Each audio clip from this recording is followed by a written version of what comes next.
So today is our annual Restoration Olympics, and so since February, teams from all 4 middle schools have come out every 3 to 4 weeks to learn about riparian ecosystems and rivers and how they relate to native fish health.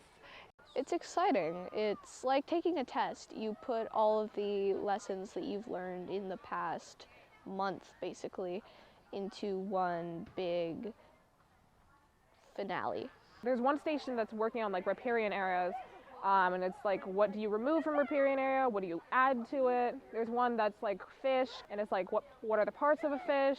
There's a water pH and like water quality levels. We test it to make sure the water pH is good.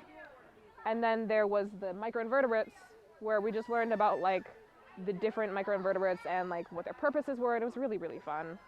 I mean, if you think about it from like a middle school perspective, they get to get out of class, they get to see the outdoors and not have to spend time in a classroom and sitting in a desk. But in reality, they're building a relationship with the outdoors. They're starting to build that relationship even if they don't know it. So when they grow up, we're hoping that they become a little bit more involved with their outdoor areas and a little bit more involved with just environmental protection as a whole.